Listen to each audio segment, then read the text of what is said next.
Welcome. आज के lecture में हम डिस्कस करने वाले हैं जनरेशन ऑफ कंप्यूटर, यानी जो कंप्यूटर की पीढ़ियाँ होती हैं वो हम यहाँ पर डिस्कस करने वाले हैं। कंप्लीट इनका ये वीडियो होने वाला है जनरेशन का। तो आपको अवगत करवा दूं कि हमने जो कंप्यूटर की जो बेसिक फंडामेंटल नॉलेज था वो हमने कंप्लीट कर लिया है, यानी जो कंप्यूटर की हिस्ट्री आती है और इसका इवोल्यूशन आता है, डेवलपमेंट आता है, वो हमने कंप्लीट डिटेल के साथ में जो हमारे हैंड रिटन नोट्स हैं उनको हमने बहुत ही शानदार तरीके से पढ़ा है और साथ में उनको याद करने की कोशिश की है। ठीक है, अब हम नेक्स्ट जो हमारा टॉपिक रहने वाला है वो है जनरेशन ऑफ कंप्यूटर, यानी हम जो कंप्यूटर की जनरेशन है उनको अभी डिटेल से देखने वाले हैं। तो चलिए स्टार्ट करते हैं। जनरेशन ऑफ कंप्यूटर बहुत ही शानदार तरीके से आपको ये लेक्चर समझने को मिलेगा और आपको बहुत ही फोकस के साथ में इसको पढ़ना है। तो जनरेशन ऑफ कंप्यूटर्स, तो फर्स्ट जनरेशन में आपके सामने आती है 1942 से 55 के बीच में, यानी जो कंप्यूटर की जो पीढ़ियां हैं वो आती हैं 1942 से 55 में फर्स्ट जनरेशन आती है। ठीक है, उसके बाद में सेकेंड आती है 1956 से 64 के बीच में आती है। थर्ड जनरेशन जो आती है वो आती है आपकी 65 से 75 के बीच में, और फोर्थ जनरेशन आती है 76 से 90, और फिफ्थ जनरेशन जो 1990 से टिल नाउ यानी अब जो चल रही है वो फिफ्थ जनरेशन चल रही है। तो ये कुछ जो ये बोल सकते हैं कि कंप्यूटर को कुछ जनरेशन में, कुछ पीढ़ियों में जिस प्रकार से मनुष्य है वो भी अलग अलग पीढ़ियों में जीवन यापन कर रहा है, उसी प्रकार से कंप्यूटर है उनकी भी अलग अलग मतलब ये फीचर्स उनमें जो कन्वर्ट हो रहे हैं उनको जनरेशन के अकॉर्डिंग यहाँ पर डिवाइड किया जा रहा है। तो ये यहाँ पर आप देख सकते हो कि किस प्रकार के कंप्यूटर फर्स्ट जनरेशन में थे, सेकंड में किस प्रकार के कंप्यूटर आए। धीरे धीरे देखो आकार है वो इनका क्या होता जा रहा है, छोटा होता जा रहा है और इनमें अलग फीचर क्रिएट किए जा रहे हैं।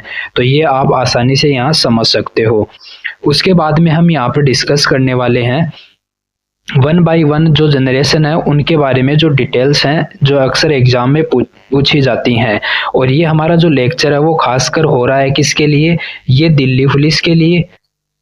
ठीक है, दिल्ली पुलिस कांस्टेबल के लिए और जो आपका हेड कांस्टेबल के लिए जिनमें कंप्यूटर आता है, इनमें 10 नंबर का ये कंप्यूटर आता है, 10 मार्क्स का रहता है। तो हमारा यहाँ पर टारगेट होगा कि 10 में से 10 हमें प्राप्त हो। ठीक है, और जो जैसे हेड कांस्टेबल है, हेड कांस्टेबल के अलावा जैसे जो बीएसएफ में हेड कांस्टेबल है, इनके अलावा जो भी अदर स्टेट एग्जाम होती हैं उन सभी में ये बहुत ही महत्वपूर्ण भूमिका अदा करने वाला है। तो यहाँ पर अभी डिस्कस करने जा रहे हैं फर्स्ट जनरेशन। ठीक है, तो यहाँ पर आपको एक बात याद रखना है कि जो इनका टाइम पीरियड है, ठीक है, जो टाइम पीरियड है उनमें थोड़ा ध्यान रख लेना। यहाँ पर 1942 से 55 है, इसके लगभग आपको इनकी जो ये बोल सकते हैं जो डेट है वो मिलेगी आपको। ठीक है, तो वो उनमें हो सकता है कुछ जैसे यहाँ पर 55 की जगह 56 हो, कहीं पर 42 के स्थान पर 40 हो, कुछ ऐसी आपको डाटा थोड़े बहुत इधर उधर मिल सकते हैं, वो आपको डिफरेंट बुक्स में डिफरेंट तरीके से मिलेंगे। ठीक है, तो देखो फर्स्ट जनरेशन है उसमें किस प्रकार के कंप्यूटर थे उनके बारे में यहाँ पर डिस्कस करने वाले हैं। पहले तो फर्स्ट जनरेशन के बारे में डिस्कस कर रहे हैं। तो निर्वात नली का उपयोग, यहाँ पर निर्वात नली का प्रयोग किया गया था। कहाँ पर किया गया था, तो आपकी इस फर्स्ट जनरेशन में ये थी कुछ वो जो निर्वात नलिका थी वो ये थी। ठीक है, तो डाटा सुरक्षित रखने हेतु पंच कार्ड का उपयोग किया गया था। ये थे पंच कार्ड, कुछ इस प्रकार से दिखते थे और इनमें डिजिट के रूप में जैसे वो जो जिनको मतलब दिखाई नहीं देता वो कुछ मतलब फेल करके वो जो वर्ड उनके लिए जो अलग लैंग्वेज होती है कुछ उस टाइप के ये पंच कार्ड थे जो कि हेल्प कर रहे थे डाटा सुरक्षित करने में। ठीक है, फर्स्ट जनरेशन में स्टोर के लिए क्या थी, मैग्नेटिक ड्रम, यानी जो मैग्नेटिक ड्रम ये आपको दिखाई दे रहा कुछ इस प्रकार का था, किसके लिए, स्टोरेज के लिए। ठीक है, मशीनी भाषाओं में प्रोग्रामिंग का प्रयोग, यहाँ पर क्या प्रयोग होने लगा था, प्रोग्रामिंग होने लगी थी। ठीक है, मशीनी भाषाओं में, तो यहाँ पर कौन सी भाषा थी, मशीनी भाषा थी। इसकी स्पीड क्या थी, तो स्पीड की बात करें तो 10 की पावर -3 जिसे बोलते हैं मिली सेकेंड, यानी 1 1000 इसकी स्पीड थी, जो कि बहुत धीमी थी। ठीक है, अविश्वसनीय था, ये बहुत जगह घेरता था क्योंकि ये बड़े कंप्यूटर थे कुछ इस प्रकार के। ठीक है, ऊर्जा अधिक खपत कर रहे थे। ठीक है, बिना एयर कंडीशनर के चलाना असंभव था, यानी ये बहुत जल्दी हीट करने लग जाते, इसलिए एयर कंडीशन रखना बहुत जरूरी था। बात करें तो ये नॉन पोर्टेबल था, यानी आप इसको एक स्थान से दूसरे स्थान पर कहीं पर भी जैसे फोल्ड करके नहीं ले जा सकते। बैच ऑपरेटिंग सिस्टम था इनमें।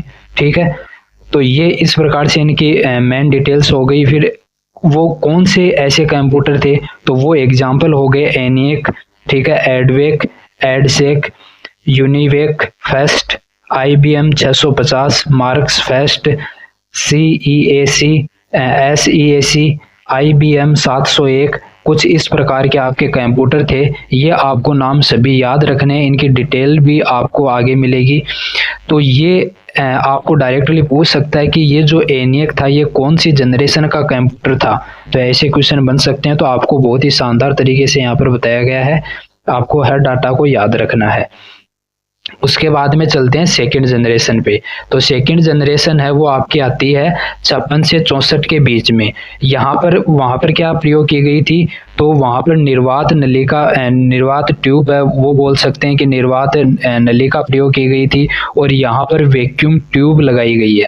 ठीक है, तो किसकी जगह ट्रांजिस्टर का उपयोग किया गया है, वैक्यूम ट्यूब की जगह किसका प्रयोग किया गया है, ट्रांजिस्टर का। वैक्यूम तो वहां पर लगाई थी ना फर्स्ट जनरेशन में, तो यहाँ पर क्या लगाई गई है, यहाँ पर आपकी वैक्यूम बोल दो या निर्वात बोल दो, निर्वात को इंग्लिश में वैक्यूम बोलते हैं। ठीक है, तो यहाँ पर क्या लगाया गया है, वैक्यूम ट्यूब की जगह ट्रांजिस्टर लगाया गया, और इसका आविष्कार है। अब ये भी आपको फैक्ट साथ में याद रखना है कि जो ट्रांजिस्टर है इसका आविष्कार किसने किया, तो विलियम शोकले ने किया है 1974 में, और ये कहाँ के थे, USA के थे। डाटा स्टोर के लिए देखो यहाँ पर जो प्रोसेस अपनाई गई थी वो क्या थी, डाटा स्टोरेज के लिए पंच कार्ड और स्टोरेज के लिए मैग्नेटिक ट्रम्प का प्रयोग किया गया था। लेकिन यहाँ पर क्या किया गया है, यहाँ पर डाटा स्टोर के लिए चुंबकीय टेप का प्रयोग किया गया है। ठीक है, तो ये चीजें आपको इनमें अंतर वो स्पष्ट करते हुए चलना है।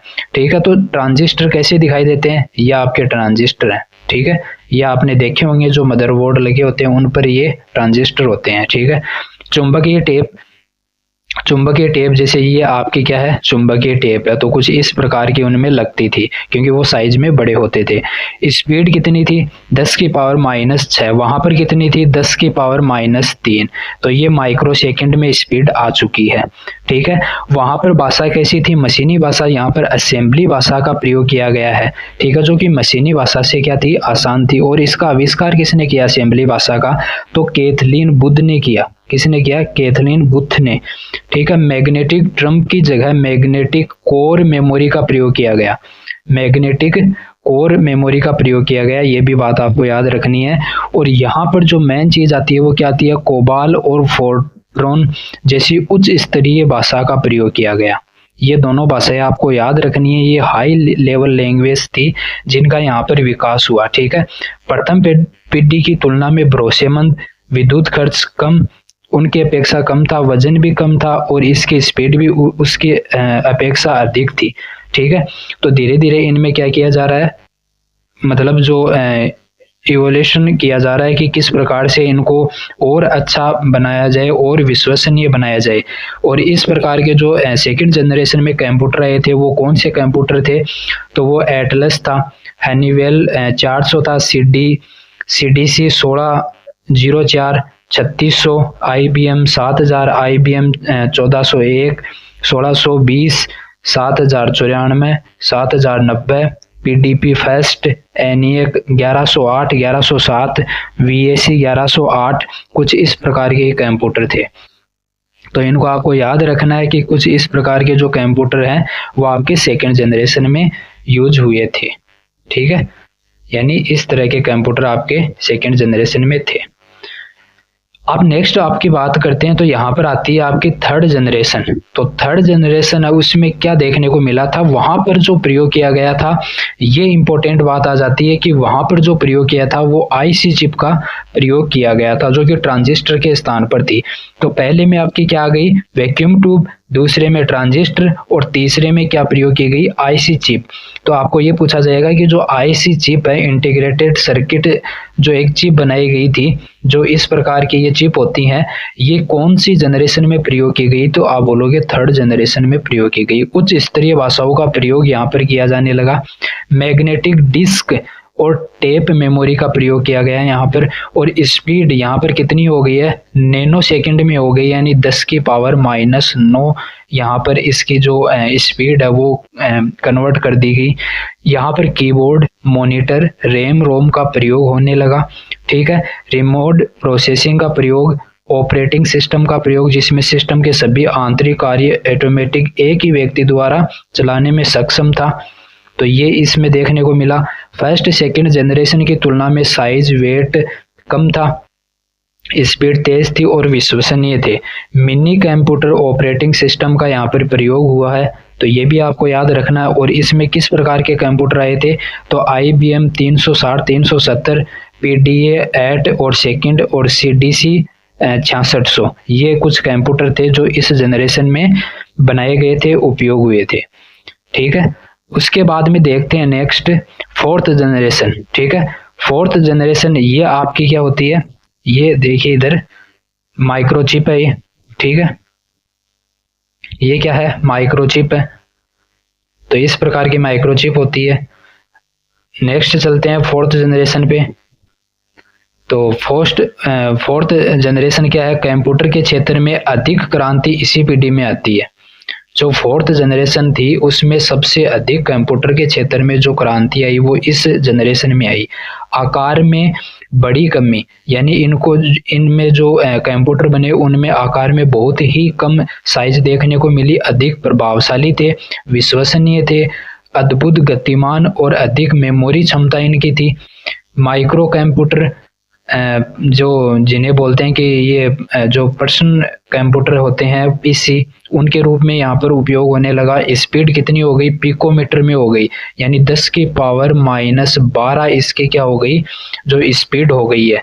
ठीक है, इसके बाद में यानी ये और भी तेजी से वर्क करने लगा। इसमें LSI और VLSI का प्रयोग करने लगा।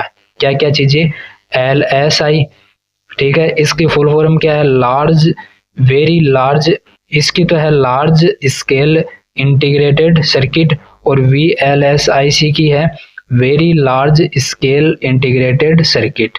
ठीक है, तो इनकी फुल फॉर्म भी आपको याद रखनी है। ये दोनों चीजों के यहाँ पर प्रयोग हुआ, और जो थर्ड थी वहां पर ओनली IC का प्रयोग हुआ था। ठीक है, तो जो LSI सर्किट में 3 लाख ट्रांजिस्टर की क्षमता थी। ठीक है, जैसे वहां पर जो आपकी ये बोल सकते हैं कि जो सेकंड जनरेशन थी, सेकंड जनरेशन में क्या था, ट्रांजिस्टर का उपयोग हुआ था। तो यहाँ पर देखो कितना मतलब ये विकास हो रहा है अभी कि 3 लाख ट्रांजिस्टर हैं, उनकी क्षमता वाला LSI सर्किट बना दिया गया। ठीक है, तो उनका यूज यहाँ पर किया गया, उन्हें माइक्रो प्रोसेसर कहा गया। क्या कहा गया, माइक्रो प्रोसेसर। ठीक है, C और C++ भाषाओं का प्रयोग, जो कि हाई लेवल लैंग्वेज थी, उनका यहाँ पर प्रयोग किया जाने लगा। ये भी इंपॉर्टेंट है, पूछा जाता है अक्सर एग्जाम में। इंटरनेट का विकास, यहाँ पर क्या होता है, इंटरनेट का विकास होता है। LAN, MAN, WAN, Windows OS, DOS, GUI, Apple OS का प्रयोग यहाँ पर होने लगा। GUI की फुल फॉर्म क्या, ग्राफिकल यूजर इंटरफेस, ये भी पूछी जाती है, बहुत इंपॉर्टेंट है, तो ये भी आपको याद रखनी है। तो इन चीजों का यहाँ पर विकास हो चुका था, कौन सी, फोर्थ जनरेशन के अंदर। ठीक है, तो यहाँ पर आपको मेन बात तो ये याद रखनी है। उसके बाद में यहाँ पर माइक्रो प्रोसेसर का उपयोग हो गया। ठीक है, ये भाषाओं जो हाई लेवल लैंग्वेज थी C और C++, इनका प्रयोग हुआ, और इंटरनेट का विकास हुआ, और साथ में इनका विकास हुआ। तो ये चीज आपको याद रखनी है। कुछ इस प्रकार की ये आपकी देखो VLSI थी। ठीक है, ये चिप लगती थी, ये आपकी चिप थी जो कि फोर्थ जनरेशन में यूज होने लगी। और इसमें कंप्यूटर कौन से थे, DEC 10, स्टार 1000, क्रे फर्स्ट और सेकंड, एप्पल सेकंड, वेक्स 9000, ये कुछ इनमें कंप्यूटर का प्रयोग हुआ था।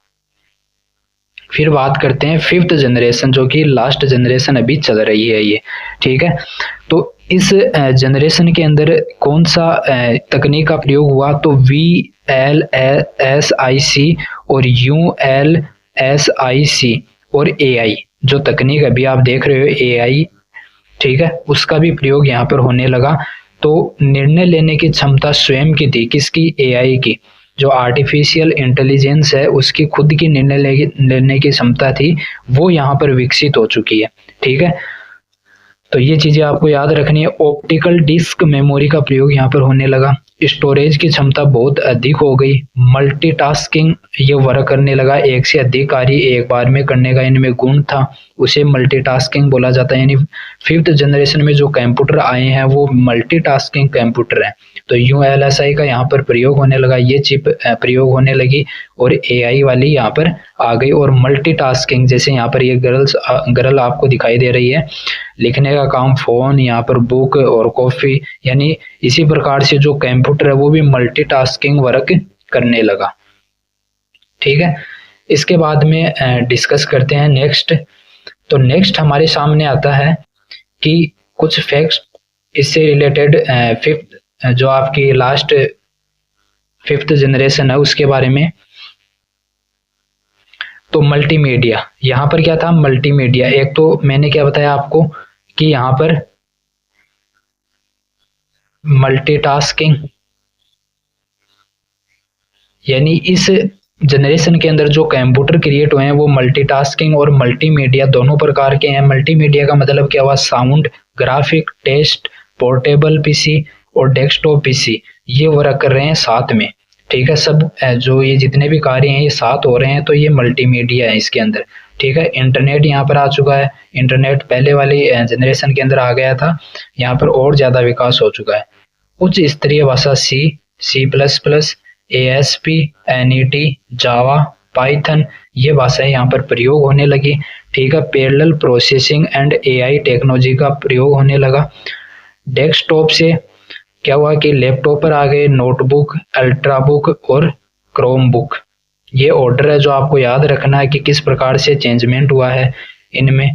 तो IBM इस जनरेशन में जो कंप्यूटर उपयोग हो रहे हैं वो IBM, पेंटियम, परम ये इंपॉर्टेंट कंप्यूटर हैं। और यहाँ पर आपको नोट में क्या बताया गया है कि इस पीढ़ी में मुख्य रूप से भारत में निर्मित कौन सा कंप्यूटर है? तो परम सुपर कंप्यूटर है, ठीक है। जो सुपर कंप्यूटर होते हैं वो परम नाम से यहाँ पर इंडिया में निर्मित इस जनरेशन का कंप्यूटर है, ठीक है। अभी जो नेक्स्ट जनरेशन आएगी, ठीक है, ये 5th हो गई, उसके बाद में जो नेक्स्ट जनरेशन आएगी वो किस प्रकार की होने वाली है? तो वो होगी कुछ इस प्रकार की जनरेशन, ठीक है। जैसे नैनो कंप्यूटर उनमें आपको देखने को मिलेंगे, ठीक है। क्वांटम कंप्यूटर आपको देखने को मिलेंगे। DNA कंप्यूटर आपको जिसे बायो कंप्यूटर भी बोलते हैं वो आपको देखने को मिलेंगे। केमिकल कंप्यूटर आपको देखने को मिलेंगे, जैसे ये नैनो कंप्यूटर आपको कुछ उसकी चिप वगैरह दिखाई दे रही है। और ये आपके जैसे DNA कंप्यूटर है, बायो कंप्यूटर है, उनके लिए गाइडेंस हो रही है यहाँ पर। और ये आपका क्वांटम से रिलेटेड जो भी प्रोसेस होगी उनके लिए डाटा मतलब व्यवस्थित करते हुए उन कंप्यूटर के लिए ये प्रोग्राम है, ठीक है। तो नेक्स्ट जनरेशन है उनमें किस प्रकार के जो बदलाव दिखाई दे रहे हैं वो यहाँ पर भी दिखाए गए हैं कि उनमें जो चिप पर किस प्रकार के चिप प्रयोग हो रही हैं। तो देखो standard ATX, micro ATX, mini ITX, nano ITX, pico ITX, यानी आपको यहाँ पर पता चल रहा होगा नॉर्मली कि जो चिप है उनमें नॉर्मली क्या हो रहा है, आकार है वो बहुत ही कम होता जा रहा है।